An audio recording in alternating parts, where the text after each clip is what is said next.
¿Qué tal? Saludos, muy buenas noches. Bienvenidos a Vía Vs. Miércoles 2 de abril. Dos personas continúan siendo buscadas en el entorno de la Ría de Vigo. Esas dos personas que viajaban, que trabajaban a bordo del barco Mar de Marín, de ese arrastrero que ayer naufragaba delante de las CIES después de colisionar en un extraño accidente contra un mercante de descomunales dimensiones. Un robot, el ROV, está previsto que inspeccione el pecio, en el que en el transcurso del día de hoy se optó por no hacer bajar a los buzos. Se calcula, se sospecha, se especula con que las dos personas que todavía no han sido localizadas puedan no estar en el interior de este pecio del Mar de Marín, que, como les decía, sufría ayer ese accidente y que se cobraba ya la vida de tres personas cuyos cadáveres ya han sido localizados. Esta noche vamos a hablar de esta circunstancia, de este nuevo accidente que ha golpeado a la familia del Mar Gallego, y vamos a hablar con dos personas que creemos nos pueden aportar cosas en torno a estos incidentes que se empiezan a repetir desgraciadamente después de ese otro gran naufragio que tenía lugar en el mes de marzo en las costas asturianas. Ellos son Vicente López Perea Páramo, director general de Cafloat. Muy buenas noches. Buenas noches. Y está con nosotros también Miguel Lemat, jefe de operaciones de UTM Marine. Buenas noches. Buenas noches. Una empresa especializada en la inspección de buques, incluida inspecciones de buzos, como se prevé que pueda llegar a hacerse en el caso del Mar de Marín. Están con nosotros también Ernesto Sánchez Pomo. Muy buenas noches. Miguel Tellado. Muy buenas noches. Buenas noches. Carlos Aymerich, muy buenas noches, muy buena noche. Y don Ignacio Bermúdez de Castro, muy buenas noches también. Buenas noches. Bueno, Viviana Villaverde, nuestra compañera, hoy ha estado siguiendo toda la actualidad en torno al rescate de estas dos personas que todavía siguen desaparecidas y de toda la investigación que se ha puesto en marcha para tratar de dirimir qué pudo pasar ayer en torno a las 3 de la madrugada, cuando ese arrastrero era engullido por ese mercante, como decía, de grandísimas dimensiones. El Don Inda partió de Vigo a última hora de la tarde hacia la zona del hundimiento. A bordo del buque viaja el ROV Comanche, el robot para las inmersiones subacuáticas. Este dispositivo permite, mediante control remoto, observar el estado del barco hundido a 57 metros. Es el equipo perfecto para hacer una inspección exterior del pecio. Sí, lleva cámaras, luces, equipo de localización, pero no puede entrar dentro del pecio. Serán los buzos de salvamento que participaron en el rescate del Santa Ana en Asturias los que intentarán acceder al barco hundido. Esta mañana los GEAs de la Guardia Civil repasaron la zona del hundimiento para programar la inmersión. Los buzos se sumergirán hasta el pecio mañana dentro de esta campana de submarinismo y, si el mar lo permite, penetrarán en el barco. No bajamos la guardia, se va a seguir buscando en tanto en cuanto no se encuentren. El operativo de rastreo por mar y aire se amplió hoy a la ría de Arousa, donde llegaron algunos objetos del buque arrastrados por las corrientes. Algún traje de supervivencia, o puede ser un cartón de tabaco y no sé qué, o indicios que efectivamente podría trasladarse también allí, desplazarse pues, los diferentes fallecidos, ¿no? Los supervivientes y el armador declararon hoy ante la Guardia Civil y ante Capitanía. Dos investigaciones, la de Fomento y la judicial, tratarán de esclarecer las circunstancias del siniestro. Hoy el armador defendió al patrón a cargo del barco después de conocerse una conversación de Capitanía que ordenó cambiar el rumbo al pesquero. Era un hombre experimentado, era un buen patrón, era un buen profesional. Y si en algún momento tenemos la sensación de que ha hecho alguna maniobra que nos parece, digamos, rara, nos parece extraña, estoy seguro de que eso tiene que tener una explicación. En estos momentos, respetar ao máximo o dolor das familias, darlles un abrazo tamén moi forte aos superviventes que o están pasando mal e deixar traballar aos técnicos nas súas labores de investigación. Además de la conselleira, hoy pasaron por la estación marítima de Vigo los tripulantes del Baltic Breeze, el barco contra el que impactó el Mar de Marín, que sigue amarrado en el muelle. Bueno, Miguel Lemat, veíamos que está previsto que mañana los buzos hagan esa inversión para intentar acceder al pecio que permanece hundido en la Ría de Vigo. ¿Cómo es una operación de estas características, Miguel? Bueno, es una operación muy compleja, bastante técnica, muy complicada por la gran profundidad a la que está el pecio. Y bueno, ahí vimos que van a utilizar una campana en la que los buzos van a ir dentro con suministro de superficie, es decir, se va a aportar aire o algún tipo de mezcla desde la superficie, y es una operación que limita mucho el tiempo de los buzos a esa profundidad. Debido a la gran profundidad se baraja, es muy importante la permanencia, es muy importante el tiempo de permanencia de los buzos ahí Porque abajo. ¿de qué metros estamos hablando? ¿Qué se calcula que está el pecio? Entre 56 y 58, hablaban de 57, más o menos 2 metros, pero sí, entre 56. ¿Y complica en qué sentido? La Las condiciones de permanencia, presión, supongo. sí, se somete a una presión mucho mayor a la que estamos, a la que estamos acostumbrados. El cuerpo sufre la absorción de nitrógeno de mucho más volumen del que estamos acostumbrados, y por ese motivo la permanencia el tiempo de permanencia es muy limitado. ¿Cuánto tiempo estamos hablando? Pues no sé si van a utilizar mezcla, porque desconozco los datos técnicos, pero con aire podemos estar hablando de un tiempo máximo de 40 minutos, con después una velocidad de ascenso, con una ascensión de los buzos de hablo de memoria, pero sobre 110, 120 minutos. Que hay que ir haciendo progresivamente para que la presión vaya cambiando poco a poco. 40 minutos, ¿no?, de fondo, y después 110 minutos, perdón, de ascenso. Desde que están sumergidos hasta que llegan a la superficie. Cada buzo puede hacer una sola inmersión, supongo. Solamente la operación se tiene que circunscribir a esos 40 minutos en los que se puede estar ahí. Todo lo que pase de ahí ya entras en descompresión, entonces los buces están sometidos a una permanencia en cámara hiperbárica. Aquí en Galicia la disponemos de una en el Hospital Universitario de Ferrol, el antiguo arquitecto Macide. Y sí, todo lo que pase de ahí ya supone que el buzo tiene que permanecer un tiempo determinado en una cámara de descompresión. ¿Qué es lo que se encuentra un buzo cuando llega a un pecio como es el Mar de Marín o como el Santa Ana que veíamos antes? ¿Qué es lo que se encuentra? ¿En qué condiciones tiene que trabajar? A ver si conseguimos que nos describas un poco la atmósfera que se vive ahí. Bueno, son diferentes situaciones porque los barcos están en diferente posición y en diferente lugar. Claro.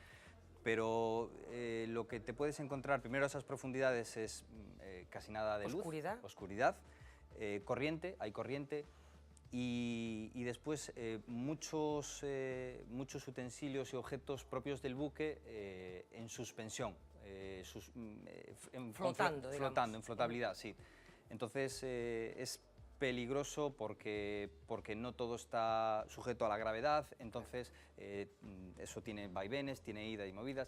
No sé la posición del barco, no sé si está escorado, apoyado en un costado, si está con la quilla al sol, o sea, dado de vuelta, pero sí que es difícil por la habitualidad a la que nosotros estamos acostumbrados a circular, que es de pie y erguidos. Aparejo supongo que también molestando, que supongo que lo de las redes no es ninguna broma, enredarte en las redes, ¿no? Sí, es peligroso y supone que los buzos tienen que estar muy experimentados y tienen que estar acostumbrados a entrar además en espacios confinados. Ya no solo lo que nos podemos imaginar de la flotabilidad de que el buzo está por ahí, sino que también entras en un espacio confinado, muy reducido por el espacio de los pasillos, los camarotes son también pequeños. Y es compleja, la operación es compleja. ¿La comunicación es constante? O sea, ¿cómo se comunican los buzos con la gente que está en superficie y entre ellos? O sea, un poco cómo es la comunicación de todo el equipo. El suministro con umbilical lleva implícito suministro continuo de aire, aparte de la botella de emergencia que llevan por seguridad, y después equipo de comunicaciones. Llevan máscaras o mascarones, no sé exactamente el que van a llevar, pero bueno, usan máscara en donde toda la cara está con aire, entonces puedes hablar perfectamente con comunicación directa con superficie, siempre, eso es obligatorio. ¿Qué equipo normalmente, cuántos buzos a la vez suelen bajar a este tipo de operaciones? Mínimo de 2, por supuesto, claro. Y 2, 3 o parejas de 2, claro. Bueno, hablábamos de que estamos estableciendo una comparación equivocada, lógicamente, por la situación del barco, del pecio, entre el Mar de Marín y el Santa Ana. Cuando fue el naufragio del Santa Ana, a los que no tenemos ni idea de esto, nos llamaba la atención las dificultades para acceder al barco, porque en este caso no estaba a gran profundidad, todo lo contrario, incluso se veía bueno, pues parte del barco que emergía fuera del mar. ¿Por qué es tan complicado el acceso al mar de Marín, al Santa Ana? Al Santa Ana.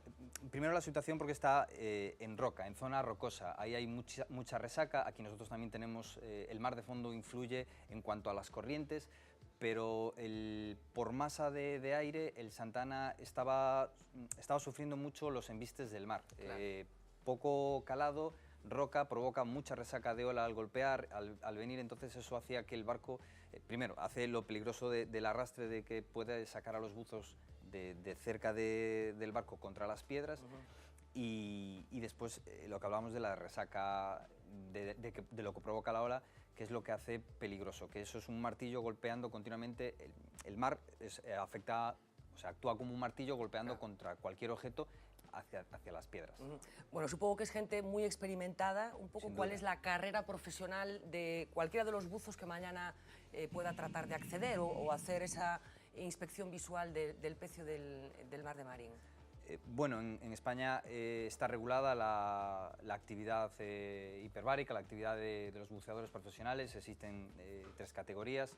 Y después existen especialidades. En este caso seguramente sean buzos experimentados que estén acostumbrados y tengan la especialidad de acceso a espacios confinados, de buceo a gran profundidad, que es lo que hablábamos de las mezclas.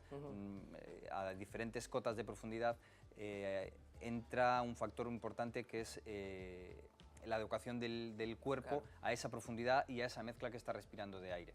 Entonces, seguramente esta gente, bueno, los buzos de salvamento son grandes profesionales del tema. ¿Qué entrenamiento se requiere? Supongo que primero estar en una forma física estupenda, lógicamente, pero ¿qué entrenamiento? Mucha práctica y mucha inmersión. El medio subacuático es un medio al que no estamos acostumbrados, igual que el aire, igual que las personas que vuelan. Entonces, mucho entrenamiento y mucho temple. Tienes que estar acostumbrado a tomar decisiones muy rápido, pero con mucha calma y mucha tranquilidad. ¿Es una profesión con muchos accidentes? No, la verdad es que no. Es una profesión que está sometida a un gran riesgo, pero como los protocolos de prevención y seguridad son muy altos y se cumplen muy a rajatabla, es poco probable que se produzcan accidentes. Los accidentes son inevitables. Lógicamente, pero pasa que una persona de tan alto riesgo que podría estar... Pues no, hay muy poquitos accidentes, afortunadamente. Bueno, decíamos que tú eres el jefe de operaciones de una empresa concreta que se llama UTV Marine. ¿Qué hace tu empresa? Pues, aparte de reflotar buques, también estamos especializados en la inspección de estructura, de todo tipo de estructura naval. Barcos de pesca, nosotros hacemos las inspecciones para capitanía en cuanto a la estructura de un buque, barcos como el que hablabais aquí, el Baltic Fleet. Sí. Hacemos las inspecciones de la estructura para, mediante la medición de espesores, comprobar que esa estructura soporta la navegación del propio barco. Incluso navegaciones extremas que se pueden llegar a producir en alta mar, ¿no? Yo no sé si en vuestro caso también, pero me consta que hay muchos buzos, por ejemplo, que se especializan en plataformas petrolíferas, que supongo que es de lo más extremo de vuestra profesión, ¿no? Sí, es otra rama que hay. Los trabajos offshore son trabajos de plataforma donde los buzos trabajan a grandes profundidades, y después su condición principal es que después también están sometidos a bastante tiempo de vivencia dentro de las cámaras hiperbáricas, que es lo que hablamos. Porque trabajan a mucha profundidad, digamos, y tienen que Son buzos que trabajan con saturación, es decir, que el cuerpo ya está sometido inicialmente a esas profundidades mediante las cámaras hiperbáricas, entonces ya tienen una adecuación, el cuerpo ya está adecuado a esas profundidades. ¿Y cómo se hace, Miguel, uno buzo? Porque supongo que tienes que tener bueno, pues una cierta afición, una cierta pasión por el agua, por el mar. No sé cómo uno acaba siendo buzo. Sin duda alguna, la verdad es que primero te tiene que gustar porque el agua está muy fría, a no ser que viajes mucho a Hawái o a Fiji, el agua suele estar fría, en el Mar del Norte, en las plataformas, aquí tenemos un agua muy fría, te tiene que gustar y bueno, cada comunidad autónoma regula su propio formato de escuela de buceo. Aquí en Galicia, por ejemplo, tenemos el IGAFA, que es una muy buena escuela, una de las mejores a nivel, por no decir la mejor, una de las mejores que tenemos en España, y es una escuela que depende de la Xunta de Galicia y es donde las personas pueden optar a sacar la titulación de buceador profesional. ¿Y tú por qué eres buceador? Primero porque me gusta estar ahí debajo y siempre lo digo, pero es verdad, debajo del agua no funcionan los móviles. Y de momento... De momento, tú no cantes mucha victoria sí, porque... de momento se está bien, debajo del agua, bueno, es otro hábitat, requiere mucho temple y requiere una sangre fría, yo en mi caso porque me gusta estar debajo del agua, estás cómodo, te sientes bien y bueno, llevo desde los 18 años, ya llevo más de 20 años como buceador profesional y me gusta mucho, me gusta. Bueno, estamos hablando, como les decía, con Miguel Lemat como consecuencia de ese accidente que tenía lugar ayer de madrugada en la ría de Vigo. Ayer hablábamos aquí con Julio Alonso, que es patrón de Vigo, que introducía bueno, pues, algunas dudas o algunas críticas en relación con lo que está sucediendo con la flota de pesca. Específicamente estamos hablando de los dos últimos barcos pesqueros que tuvieron problemas y que causaron muertes de personas, y él, bueno, pues introducía argumentos que quería trasladar hoy también a la mesa. Vamos a oírlo. Yo personalmente considero que poca gente en los puentes, es decir, en un momento dado, aunque vayan dos de guardia, pues uno mejor baja abajo, otro está aquí, poca gente en un barco. Un cerquero normal de los que tenemos en la ría de Vigo, barcos de 16, 18, 20 metros, 10, 12 hombres a bordo del barco. 10, 12 hombres en un barco, y van normalmente 3 en el puente, cerquero van 3 en el puente. En un barco de este del litoral andan con 10 hombres, y es doble barco y doble trabajo, y el cerquero te sale a media tarde y te entra de noche ya, es decir, trabaja muchísimas menos horas. ¿Qué pasa? Que hoy en día pues la cosa está como está, nosotros al mar vamos a ganar dinero y no nos es rentable llevar barcos con mucha gente, y hay cada vez, lo que comentaban aquí, metes más maquinaria, metes más cosas, te subvencionan una maquinilla por un ejemplo, $500.000 de euros, te subvencionan unos apartados y realmente no te subvencionan la seguridad social de 2 hombres o no te subvencionan el 25% del sueldo de 2 hombres, y yo como patrón de un barco necesito, digo, que andamos 4, joder, pues con 5, las máquinas, pero con no 5 trabajaríamos mejor, pero claro, si a mí la administración me subvencionara el sueldo de esa quinta persona, pues iríamos mucho más holgados de trabajo, trabajaríamos más descansados y sería mejor. Bueno, la crítica y el análisis que hacía Julio Alonso, que por cierto compartía no solamente él, sino el resto de las personas que ayer formaron parte de la mesa. Bueno, Vicente López Perea es el director general de Cafloat, decíamos, una empresa que ya hace tiempo, hace unos cuantos años, proponía algo que tiene que ver con la seguridad de los barcos. Enseguida vamos a saber con detalle de qué estamos hablando, pero Vicente, ¿hay problemas de seguridad en estos momentos en los barcos? ¿Tú qué crees? Bueno, yo creo que estos eventos que estamos viendo pues manifiestan que si no hay un problema de seguridad, que yo tampoco soy un experto en lo que es la seguridad y no analizo desde ese punto de vista, lo que es evidente es que la mar es un medio muy hostil, y que cuando hay un hundimiento las consecuencias son trágicas, por muchas razones, por la hostilidad del mar, porque el agua está fría, puede haber hipotermia, y lo que nosotros dedujimos ya hace muchos años, porque esto es un invento de mi padre, que es un oficial de la Armada española, aunque lleva muchos años dedicado a la empresa, es que él ya sabía entonces que la mejor forma de poder salvar una vida es mantenerse en el barco el mayor tiempo posible.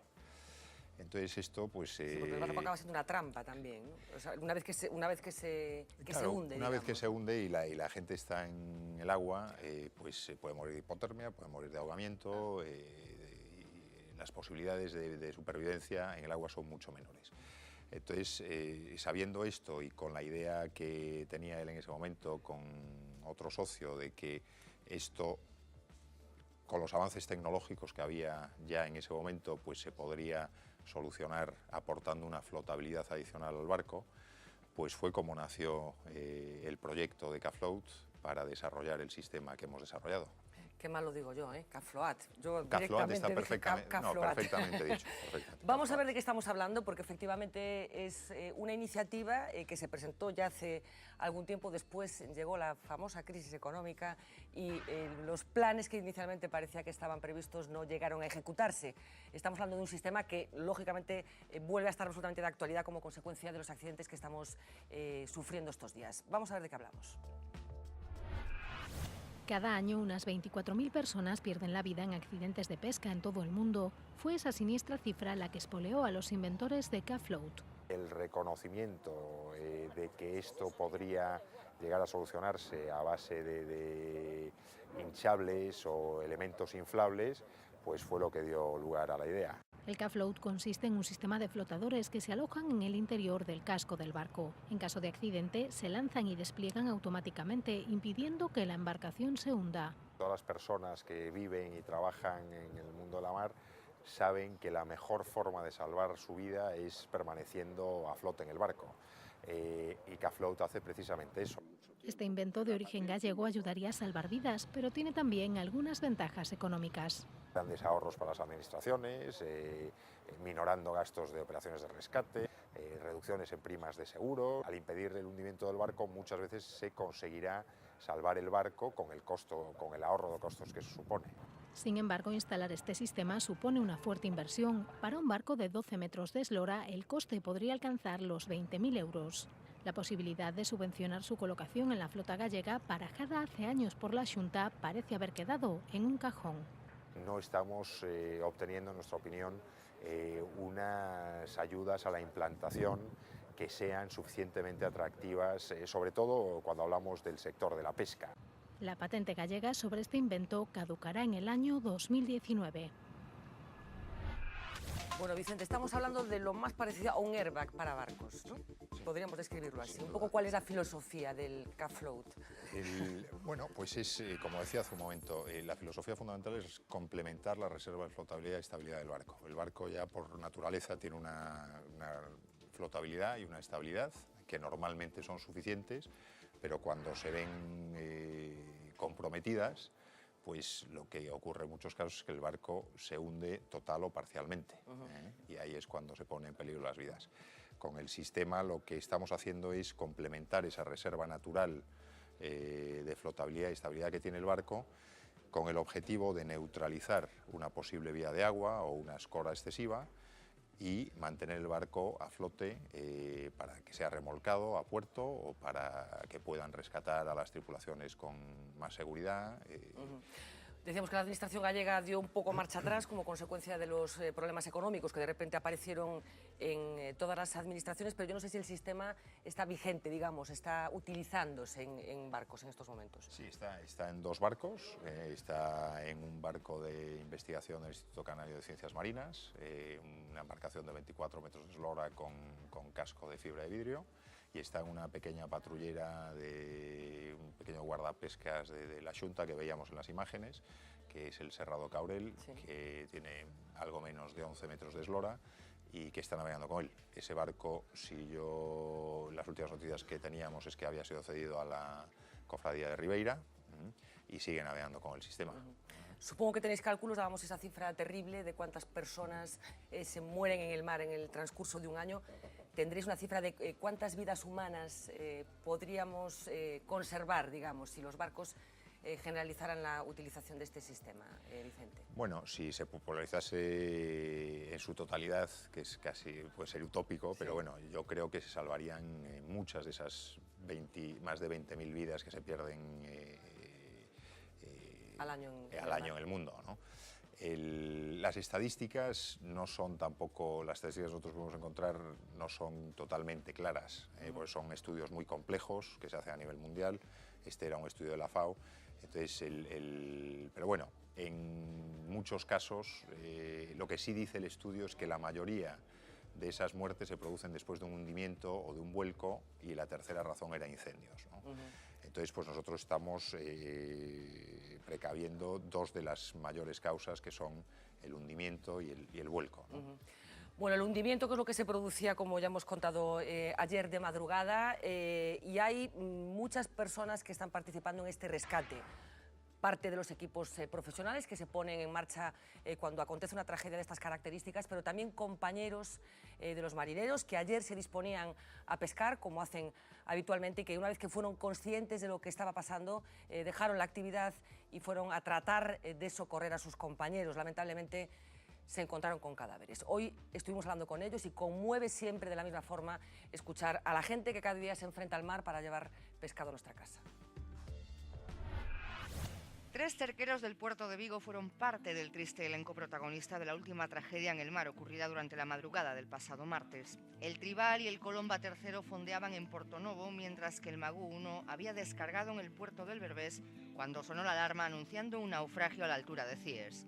Enseguida acudieron al rescate. Tienes que hacer todo lo posible, ni pescar ese día ni nada. Como voy a pescar 2 veces, eso no eso sale ya del alma. No mar, iso fuerte, entonces hay que ir a buscarlos. Patrones y tripulación tardaron 1 hora en llegar al lugar del hundimiento. Pues ya estaban los 5 marineros embarcándolos en la patrullera de aduanas para traerlos a tierra. Empezamos a buscar, encendimos los focos estos grandes que tenemos blancos. Que alcanzan 25 o 30 metros por cada costado.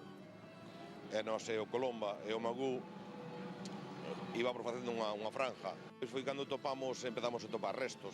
Cajas, objetos, guantes, packs de botellas de agua.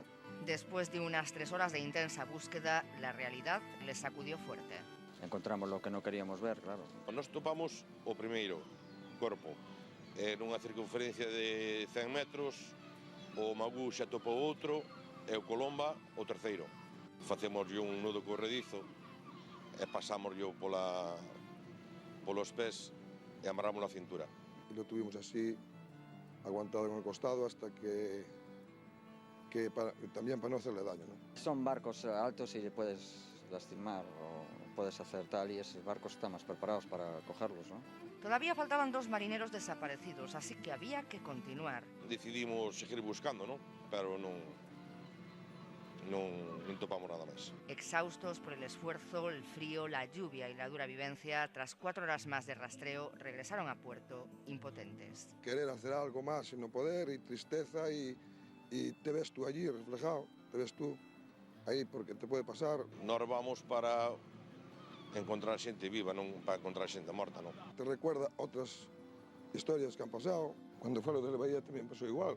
Fuimos allá y yo fui a bordo de la Salvamar y llegamos arriba del barco y eran compañeros míos de aquí y bueno, entonces eso te revuelve, ¿no? Por el cuerpo te queda mal y lo que quiero darle es el pésame a la familia. As familias bastante jodidas están para que eu aquí deja. Lo siento como si fueran míos, como si fueran mis hermanos, pero contra eso no puedes decir nada. ¿Qué vas a hacer? El dolor no se lo vas a quitar. Esta mañana volvieron al trabajo, pero con un ojo puesto en el mar para reclamarle lo que aún seguía bajo sus aguas. De momento solo apareció una huella, un traje de supervivencia que el Magú 1 encontró en la lanzada a unos 20 kilómetros del lugar del hundimiento. Bueno, yo creo que hay que decir pocas cosas después de escuchar estos testimonios que siempre nos acaban siendo increíbles. Ver a hombres como estos pues romperse cuando cuentan la peripecia que acaban de vivir tratando de rescatar a compañeros que finalmente estaban muertos. Ernesto, yo no sé qué tipo de conclusiones podemos ir sacando de lo que sucedió ayer en Vigo y de lo que sucedió hace poquitas semanas en Asturias. Bueno, que el mar, seguimos muy vinculados en Galicia al mar, el mar forma parte de nuestras vidas y el mar, como decía Vicente, es un medio hostil y en que se va con mucha facilidad. Yo creo que esto debería de servirnos, lo vengo comentando desde que fue el Santana, para valorar en su medida el trabajo de la gente que sale al mar todas las mañanas o todas las noches y que se tira tiempo en el mar. Pero yo que no tengo ni idea del entorno del mar, sí quería haceros una pregunta, vosotros que estáis muy relacionados con esto. Y no me gustaría que mi pregunta tuviese nada que ver, de verdad, con estos 2 accidentes, porque yo creo que los accidentes ocurren ahí y ocurren siempre, es decir, pues por muchos medios que pongamos van a ocurrir. Yo no sé si todas las tripulaciones que forman parte de la flota pesquera en Galicia, en Andalucía, en Cataluña, no sé, en Italia y en Grecia, si todas van al mar suficientemente preparadas. Porque, por ejemplo, uno de las leyendas urbanas que hay siempre es que gran parte de los marineros que van al mar no saben nadar. No sé si sirve para algo saber nadar o no, a lo mejor tampoco sirve para mucho, ¿no? Pero claro, cuando te hundes a lo mejor tampoco sirve para mucho. Pero realmente los marineros, los pescadores, nuestros pescadores llevan una preparación para salir al mar, porque es un medio, como tú decías, hostil, no es lo mismo que salir a la carretera. No sé qué idea tenéis. ¿Tú sabes si los pescadores saben nadar? Porque es que efectivamente esto forma parte de algo que tenemos interiorizado. Se decía que casi era mejor no saber nadar que saber nadar. Sí. Hombre, yo como anécdota es verdad que tú dices que sí me ha pasado en algún curso de buceo que se da, de buceo de apoyo logístico y demás a buceadores que están haciendo, sí me ha pasado casos de tener personal, marinería en el muelle, de no saber nadar. Que a lo mejor no sirve para mucho, o sea, no lo sé tampoco. Es decir, yo creo que sí, tiene que servir, porque yo creo que si alguna posibilidad tienes, es que sabiendo como mínimo nadar, ¿no? saber nadar sí que tienes que saber. Sí es verdad que tenemos muchísimos medios, los chalecos, los equipos de supervivencia, las balsas, hay muchísimos medios, pero desde luego... Después, si me permites, Fernanda, después hay una cosa que para los que somos muy romos en esta historia sí que nos resulta muy sorprendente, es decir, mandamos el hombre a la Luna, estamos comunicando permanentemente con él, mandamos cámaras a Marte, sabemos lo que hay en Marte, y resulta que tenemos cadáveres a 30 metros de profundidad y somos incapaces de bajar a por ellos. Sí. Es decir, yo no sé si los adelantos... Pero a lo mejor es mucho más complicado. Sí, a lo mejor, Marte, probablemente sea más complicado, pero yo no sé si en ese aspecto se está avanzando en las investigaciones, igual que se avanza en... Yo creo que es tema de costes. Yo creo que Galicia, que casi todo es costa, creo que tiene que ver un tema de costes. No invertimos, hasta hace poco no teníamos ni siquiera embarcaciones propias de la comunidad autónoma, o sea, tenemos que pedir embarcaciones de salvamento a otras comunidades, con un tráfico marítimo similar o ligeramente superior al que tiene Vigo o Coruña. Yo creo que es más un tema de inversión de costes que de la administración. Vamos a tener que invertir en eso y menos Luna. Vicente, ¿tú crees que están suficientemente preparados la gente que va al mar? Bueno, yo no sé si se están suficientemente preparado nunca. Yo creo que hay que continuar con los esfuerzos que parece ser que se pueden hacer en cuanto a la preparación. Parece ser que... pero como él cuenta, pues yo también he oído esas historias, que hay gente que sale sin saber nadar, y la preparación, pues yo creo que es fundamental, el conocer los riesgos. Creo que en la pesca también se asume que es una profesión de riesgo, y lo es, porque es la profesión de riesgo con más víctimas de todas las que existen. Y creo que debemos ir cambiando también ese concepto, que sí es una profesión de riesgo, cada vez hay más medios, algunos innovamos para que esos medios sean todavía mejores y mayores, y creo que es una labor también de concienciación. Pero parece como que cuesta más, ¿no? O sea, se puede establecer la comparación con los coches, por ejemplo, y parece como que cuesta más incorporar toda esa tecnología a los barcos, ¿no? Estamos hablando de costes, pero lo de los costes siempre es relativo. ¿Cuánto cuesta una vida humana, ¿no? Correcto. Yo creo que eso pues no tiene precio, ¿no? Y el costo social que tiene el perder una vida humana es brutal. Entonces, pues sí cuesta. A nosotros nos está costando. Entonces, ¿a qué atribuís los problemas que estáis teniendo para que se generalice este invento? Bueno, yo creo que son diversos. Primero, el introducir una nueva tecnología nunca es fácil. Si lo haces en un escenario de contracción económica global, pues es más difícil. Si además, como digo, hay un cierto entendimiento de que hay un riesgo y la seguridad no nos preocupa hasta que ocurre algo, pues también es un factor que dificulta esto más, ¿no?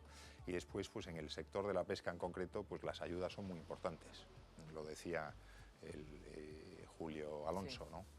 Entonces, pues es importante encontrar vías y fórmulas que puedan fomentar estas mejoras de seguridad, que las hay, pero yo creo que hay que revisarlas y plantearse si son suficientes y son las adecuadas. Y luego sería estupendo que se demostrara la efectividad del invento, quiero decir, claro, no se puede hacer la prueba porque directamente con un naufragio, pero que sucediera que efectivamente la gente comprobara que esa tecnología resuelve un problema, ¿no? Nosotros, a ver, lo hemos demostrado de forma real y teórica, porque hemos pasado unas muchísimas pruebas durante estos 13 años. Una de las causas también de que se haya retrasado tanto la implantación es todo lo que hemos tenido que pasar para conseguir la homologación finalmente que conseguimos en 2013 del sistema. Y entonces pues hemos demostrado esa efectividad del sistema, pero efectivamente el camino se demuestra andando. Ahora hay que implantarlo y hay que ir viendo, hay que optimizarlo seguramente en algunas cosas, como todo, y hay que ir viendo pues qué hay que mejorar, etcétera.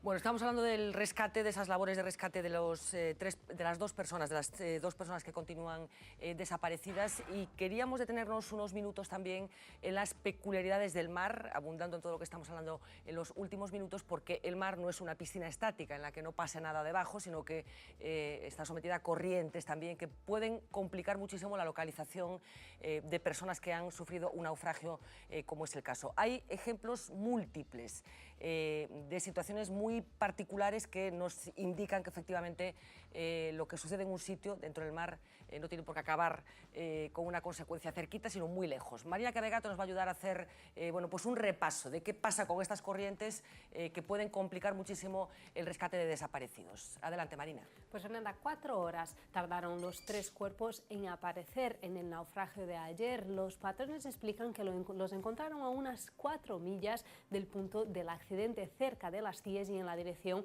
de las Bateas de Barra. Para explicarlo, lo mejor es recurrir a esta página de la Universidad de Vigo, en la que podemos ver cómo estaba el mar a la hora del accidente. Comprobamos cómo las corrientes en la parte exterior de la ría iban hacia el norte, principalmente debido al viento. Es la gran influencia de las corrientes superficiales, que son las que afectan los objetos que están flotando. Nos hablaba de esto ayer aquí en Vía V el patrón mayor de Vigo. Es una zona de muchísima corriente y los cadáveres que encontraron, el Colomba III, el Magú y el Tribal, ya los cogieron de medio de la ría hacia el norte, es decir, calculándole yo le calculo casi 4 millas náuticas. En poco tiempo, relativamente. En muy poco tiempo, es decir, aquí estamos jugando, si nos recordamos hace pocos años, en un autobús que cayó en el río Duero. Pasaron 2 esclusas, los que conocemos la zona, se nos pone la carne de gallina de ver, en 4 días, a donde llegaron las puertas del autobús, a la playa de Corrubedo.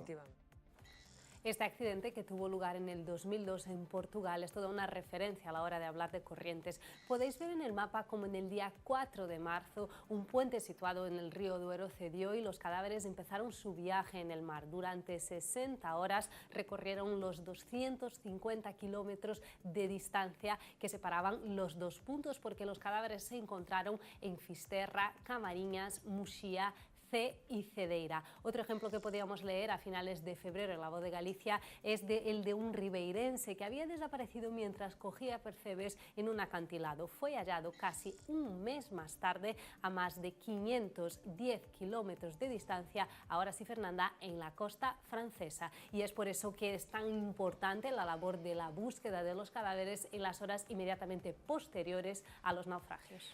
Pues muchísimas gracias, Marina. El mar es un medio vivo y supongo que las corrientes son una de las grandes dificultades a la hora de enfrentarse a un rescate, ¿no, Miguel? Sin duda alguna. El mar no lo para nada ni nadie y en Galicia sufrimos unas corrientes no muy cambiantes, pero sí intensas, muy intensas. Sí. Tenemos el Océano Atlántico que nos da de lleno. Bueno, quería trasladar un poco impresiones al resto de la mesa. Miguel, con las cosas que vamos viendo en las últimas horas, ¿qué conclusiones aportas? La verdad es que estamos ante una auténtica tragedia, una desgracia, que pasa desgraciadamente más de lo que quisiéramos. Y la sensación que te queda pues es esa desazón, ¿no?, de que haya gente que se juega la vida por ganar el pan para su familia y que, bueno, pues, que hay trabajos donde hay gente que se juega la vida, ¿no? Y que desde luego hay que dar pasos para aumentar la profesionalización de un sector que yo creo que cada vez está más profesionalizado, pero que hay que seguir caminando en Y esa dirección. denuncia Es un que poco establecía, o sea, que ponía con contundencia encima de la mesa Julio Alonso, que tiene que ver con... Exigencias de tripulaciones mínimas, ¿no? Sí. Yo creo que hay una normativa que lo regula. Sí, sí. Y yo siempre he escuchado reivindicaciones de armadores que piden flexibilización. La verdad es que... No, pero aquí se reconocía que existe, que a veces conozco, ¿no? son Yo sé ellos, que es el propio sector el que Mm. está tirando piedras contra su propio tejado y que a veces se trata de Sí, rentabilizar una embarcación, Mm. suprimiendo puestos de trabajo, digamos, que se enfrentan a jornadas de trabajo Sí, que son las que son, etcétera, etcétera. Yo, Carlos Aymerich, non sei como vesti. Bueno, eu o que vexo que levamos un número extraordinariamente elevado, non, de sinistros no mar este ano, pero incluso nos anos anteriores. Este ano pode ser, bueno, as circunstancias do mar, etcétera. Eu creo que non podemos, bueno, pois simplemente lamentarnos, expresar como temos que facer, non, a solidaridade coas familias, etcétera, senón estudar que está pasando.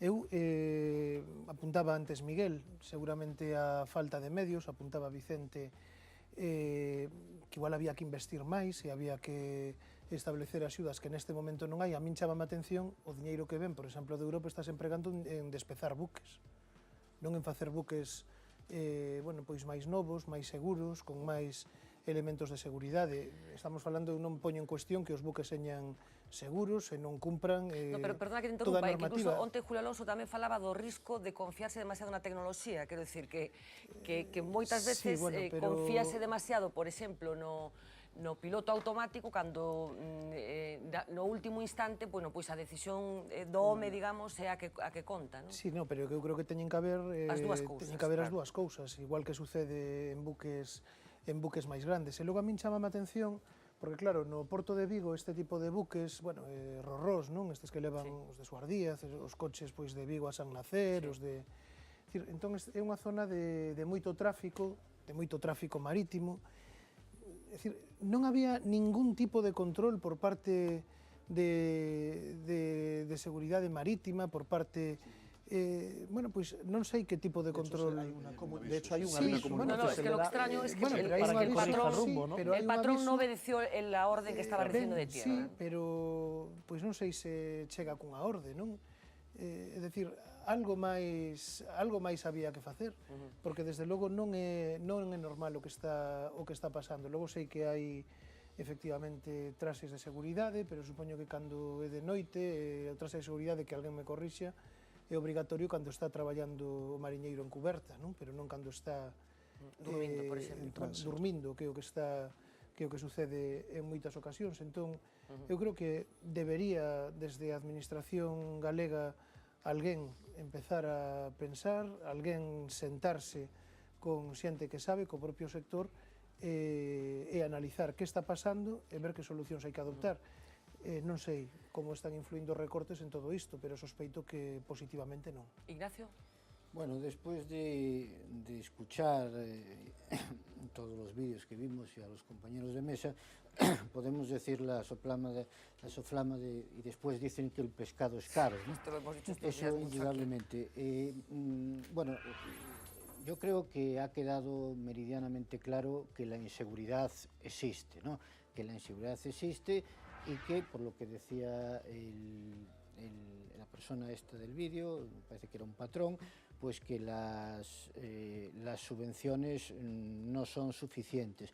Pero yo también quiero decir lo siguiente, puede que uno de los mayores problemas sea el afán de rentabilizar las mareas, por decirlo así, ¿no? Es decir, eso que decía de la exigencia de tripulaciones mínimas, pues decía este entrevistado que bueno, que ellos salían al mar con 4, pero que realmente eran necesarios 5, ¿no? Y a lo mejor todo eso lo que produce es un cansancio en cualquier persona. Date cuenta que aquí hicieron la pesca, desembarcaron en Marín e iban para Muxía. Es un trabajo sobrehumano realmente. Entonces, bueno, a lo mejor pensemos, por ejemplo, un piloto de avión solo puede hacer X horas a la semana, un camionero, que hay los topógrafos, entonces a lo mejor la Guardia Civil del Mar, pues oye, por supuesto, manifestando toda mi solidaridad con los pescadores, pero a lo mejor tenía que hacer esa labor para evitar estas situaciones, porque vamos a ver, superhombres no existen, y estos hombres están haciendo unas jornadas totalmente fuera de lo que es una persona normal, y también lo que apuntaba Carlos, y ya termino. Es decir, de poco vale estar todo el día con el chaleco salvavidas si luego viene un barco cuando estás durmiendo, te succiona y te hundes. Claro, bueno, de todas maneras, de momento, por lo que sabemos, el mercante iba por su carril, digamos, y el que se desvió pero hubo del una rumbo falta de coordinación fue el pesquero. Bueno, en cualquier caso, estamos hablando de estos dos últimos accidentes, que es cierto que tuvieron en condiciones relativamente buenas de mar, en el caso del Santa Ana, el primer día después de ese tren de temporales que vivimos, y en el caso del Mar de Marín, estamos hablando de la ría de Vigo, dentro de la ría de Vigo, lo cual parece que sorprende todavía un poquito más. Hablando de las condiciones del mar, Miguel, ya para terminar, supongo que las inversiones se pueden hacer con unas condiciones mínimas. Estoy hablando de tiempo, o sea, si el mar está mal, si el tiempo está mal, hay que suspender las inversiones, supongo. Sí, bueno, siempre existe la máxima de prevención, entonces con mal tiempo la estabilidad es menor, entonces sí que existen unas corrientes mínimas aceptables de 2 nudos, por ejemplo, 3 nudos que no permiten ya hacer inmersiones con esas corrientes marinas, pero desde luego que es muy condicionante el estado de la mar. Ahora estamos teniendo buena mar, quiero decir que están adelantando y aprovechando al máximo el tiempo, pero sí que desde luego que es máxima el estado de la mar. ¿Tu experiencia qué te dice? ¿Que es factible que estas dos personas no estén ya en el pecio? Mi experiencia me dice que es probable que sí, pero hablo de sí, porque efectivamente, exacto, lo que te dice el olfato, ¿no? Sí, exacto. A mí la experiencia me dice que es probable que sí, que estén dentro. Y psicológicamente, ¿cómo se enfrenta bueno, pues un buzo como tú al rescate de...? Supongo que el ambiente que se vive en esos momentos, en toda la operación, pues es complicado, ¿no? Yo creo que te pones ajeno, es cuando ya, como un médico que está operando, ¿no? Un cirujano que está... No estás... bueno, en mi caso nos ha pasado algunas veces de hacer operaciones de rescate y recuperar cadáveres, no solo en España, sino fuera, actuaciones fuera de España, y eres totalmente... No estás pensando en la persona, o no te estás asociando a lo emocional. Sí, porque eso te paralizaría, sí, ¿no? Te vuelves un profesional y desde luego actúas como un profesional. Situaciones complicadas, supongo que has vivido alguna, ¿no? Algunas, sí. ¿Algún sustito? Algún sustito, sí, de pasar barcos por encima de ti, sí, algún susto. Bueno, anécdotas que ahora las cuentas con cierta... Pero que en ese momento, supongo que en fin, ¿no? Sustos gordos, sí. De decir bueno, creo que hoy no voy a ir a comer a casa o a cenar a casa. Pero no suficientes como para dedicarte a otra cosa. Yo creo que no. Creo que ahora mismo me retiraré en esta empresa y haciendo esto. ¿Hasta qué años se bucea, por cierto? Supongo que pues la edad de jubilación está anticipada en vuestro caso. No, lo dice Rajoy, que va, creo que los 67. Los 67. Yo espero no llegar a jubilarme a los 60. Como Papá Noel, ya debajo del mar. Sí, no. Los marinos o los marineros, que aquí también se habla mucho, creo que hay diferencial entre el marino y el marinero, sí, porque claro, es diferente, pero los marinos sí que tienen la jubilación, ahora creo que la adelantaron a los 57, creo, ¿no? Eran a los 55, ahora lo pusieron a los 57. Nosotros, aunque estamos en la mar y nos dedicamos como los bomberos o así, creo que a los 67. Bueno, pues está muy bien. Señores, que muchísimas gracias por ayudarnos a introducir más argumentos en torno a esta tragedia que se ha vuelto a vivir en Galicia. Gracias de verdad a los dos, Miguel, Vicente, por acompañarnos. A vosotros conmino a continuar con nosotros. Vamos a cambiar de argumento enseguida, a la vuelta de publicidad. Vamos a hablar un poco de Fraga, un poco de Fidel, un poco de Cuba y un poco del resto de las cosas que han pasado, que han sido, como siempre últimamente, muchas. A la vuelta de publicidad. Escoitaros cidadanos, mais vostede está pouco na rúa porque casi ningún fin de semana está na cidade e polo tanto móvese pouco pola cidade